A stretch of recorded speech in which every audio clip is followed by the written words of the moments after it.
restaurant for many years, a restaurant that you were an employee of first, and take us through, like, even before the restaurant. What were you doing before even the restaurant? Raising the children? Well, I started working in a restaurant going to college. Wow. So that was my beginning there, and I started out as just a hostess and a waitress. Then I became the manager for many years. Now, at that point, did you have an idea what Paula wanted to be and what she wanted to do? Was there a trajectory that has led to what you're doing now, or? I did. I was going to college. I was going to be an accountant. Wow. I had it all figured out. I was going to have a little house with a sign on my porch. Right. Yeah.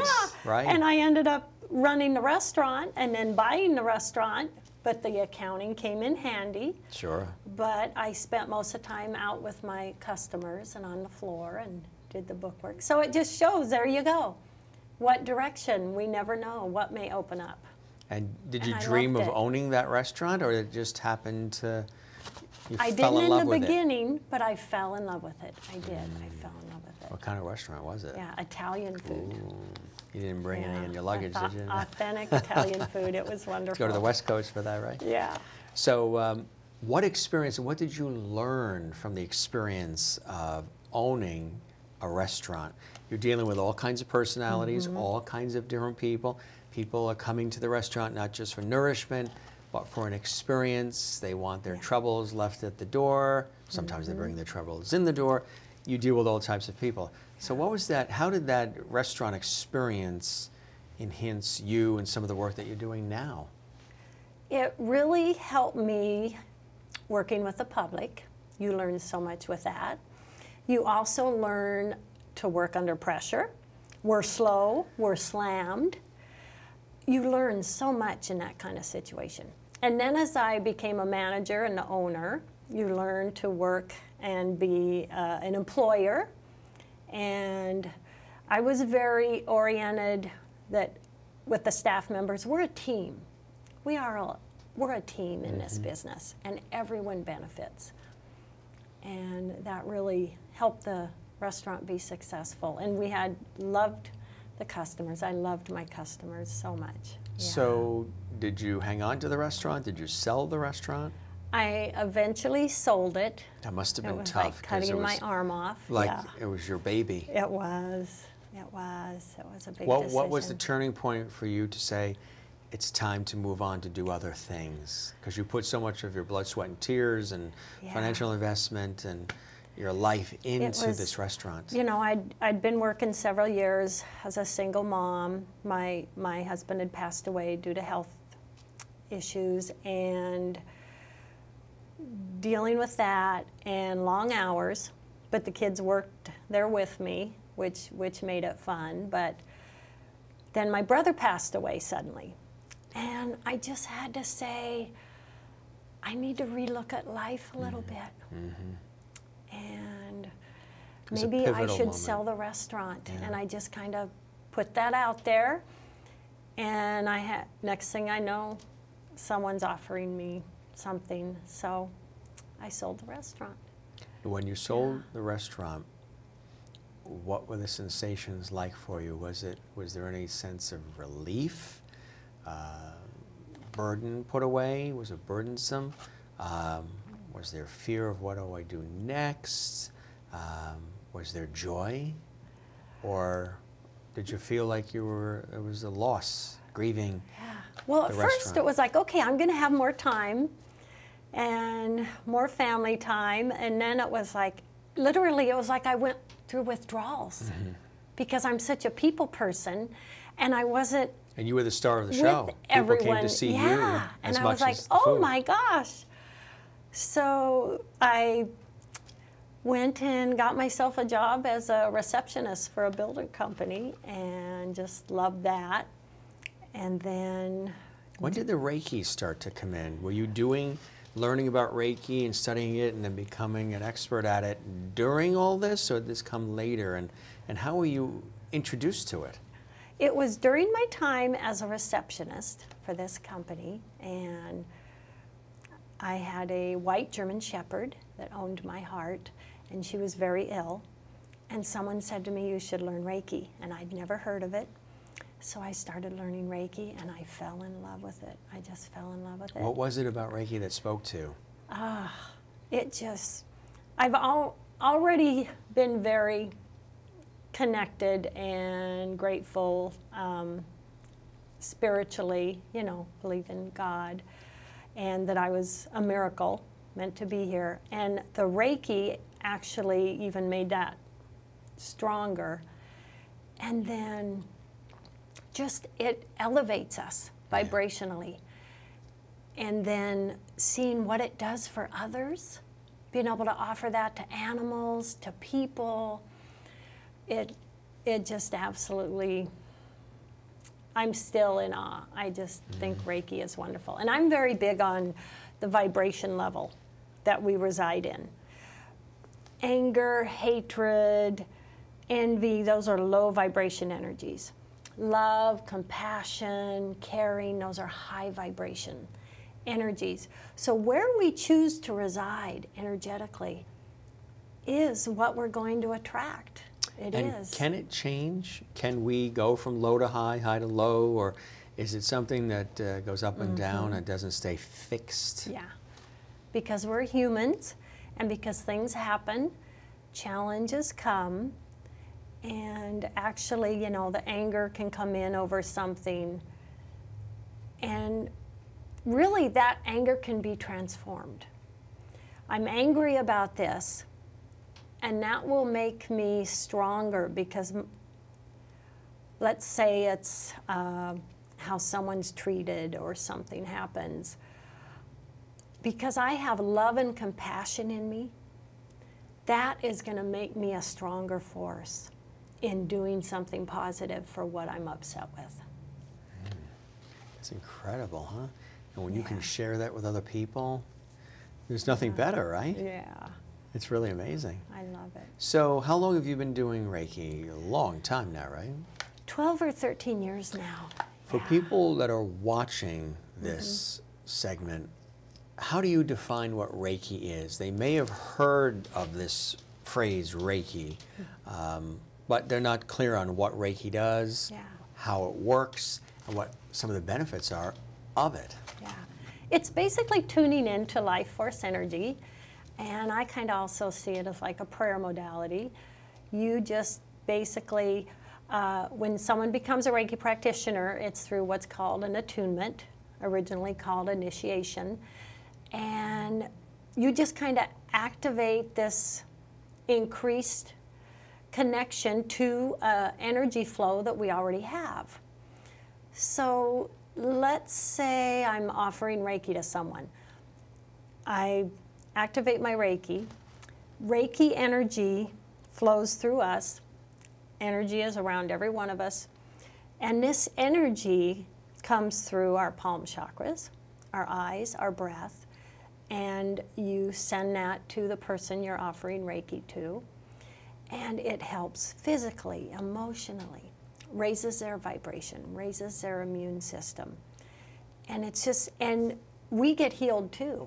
I mean, it's a beautiful thing. There is no negative, it's all positive. I mean, you can rub your hands and you can feel that energy. That's our energy field. And it being in balance is huge. Reiki will break apart imbalances, toxins. They say that Reiki can discern and break up a disease 6 months before it manifests.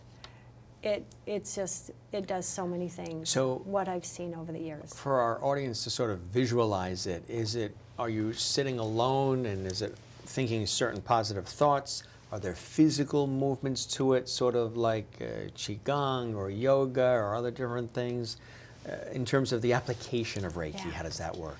Basically just sitting. I can be sitting here and be offering, sending that energy through me to another person just like that. Is there touch or not necessarily? It's a light touch. It's a light touch, right. Yeah. And it's a transfer of energy? Is it a transfer of energy that you have in you that maybe has come from another source that is flowing through you, sort of like you're the facilitator, you're the conduit? Yes. I am the conduit. That energy is coming through me to wherever I'm offering that Reiki. And we can Reiki ourselves. We can. Yes. It's kind of like EFT tapping, which I'm sure you're very familiar with too, where people have said there's different trigger points where if you're in rush hour traffic and there's road rage going on, people around you are going crazy and you're feeling sort of anxious, there's different trigger points, places where you can tap, which can actually sort of cool that down and calm you down as well. Sort of similar to, so there's self-application to this. Yes. Wow, that's fantastic. Yeah. It's really a beautiful modality. Have you had to do that? Are there times, when you turn to the self-application of it, is it usually when you're stressed and when you're like, oh, I need to, it's like your own medicine, or do you do it habitually, daily, just to keep things flowing and positive? Every morning I activate my Reiki and give I myself like that. a little Activate Reiki. my Reiki. Yeah, Reiki the room. That's and right. Like my office studio, I do my radio shows, plus I do my Reiki sessions and classes in there, and you can just feel the energy in the room. The rooms will get brighter. Does it require a heightened sense of consciousness and awareness to feel the energy, to be aware of it, to notice it and appreciate it? Because we're so busy in our lives where we're running around, and there's a lot of things in life we miss that we're not aware of, or we don't take time to really notice the signs that we're getting. So does it require adapting a higher consciousness and more self-awareness to be able to fully appreciate Reiki and things like that? Do I have to develop that? In a way, because the Reiki, you're going to have a stronger connection if your vibration is higher, and the Reiki is going to raise your vibration. But I really believe in anything we do, what's in your heart is a big factor. I read in a book once that, you're like a pipe, the Reiki running through you. Ego is the hammer that breaks the pipe, and I really believe that. I believe if someone says, my Reiki's better than yours, no, the Reiki isn't yours. Reiki, that energy's coming through you. But so it's unique to the individual and the people and the situation and whatever it may be. Yes. Wow, that's fascinating. So it's not one size fits all. It's not a cookie cutter approach. It's tailored and customized for the individual and what their hopes and dreams and desires are and things of that nature, right? Yeah. And with anything, I think, and trust with Reiki, trusting, I believe, is a big part of it. Even when you're working with individuals with something like Reiki, with anything like that, establishing that sense of trust between you and them and you, is essential, right? How do you go about doing that? Yeah. Well, it's usually if someone comes, they're fairly open, but sometimes you have someone, clients come unsure, resistant, the injury or something like, oh yeah, right. Right. And for them, I call them Reiki newbies, but just to see what they feel and experience. And because for them it's basically relaxing, it can help with pain. It's a beautiful thing to see that. And everyone's an individual, how much you take in. But then with that being said, with Reiki, with acupuncture, with medicine, anything, I believe our mindset makes a difference. Positive attitude versus negative attitude. Well, they say that even with illnesses too. A lot of times these illnesses that we get or that we have that become worse are due to the fact that the mindset is negative and down and depressive. Yeah. And that sort of depresses the immune system and has all of these negative. The gut is another area that they say is almost like its own brain. They're really realizing that internally is a key component to everything too. It's almost like its own heart, its own brain. That's more revolutionary in recent news, isn't it? People realizing that the gut plays a big role in things too. Yes. A lot of things come from there. There's a lot of energy there that can go another direction. It really is fascinating. our bodies, our energy field. It's fascinating. Tell me about how Reiki has benefited your life. People watching might say, okay, this sounds wonderful, this sounds soothing, relaxing, calming. I think I even hear a bird cooing in the background there. Do you hear that little whoo? It's the perfect time. It must be a dove. Yeah. But how has Reiki benefited your life?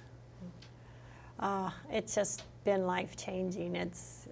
I really believe it's helped me health-wise. It's helped me with raising my vibration, my intuition. But the gift it's given me in helping others, offering it to students, teaching them, offering it to animals. How do you, teaching them. That's fascinating. How do you do Reiki on animals? And is it any kind of animal, or is it more cats and dogs? And how does it work? Animal. All my rescue pets have gotten Reiki, but I've literally Reiki deer in the yard and seen them lay down. Really? And lay there.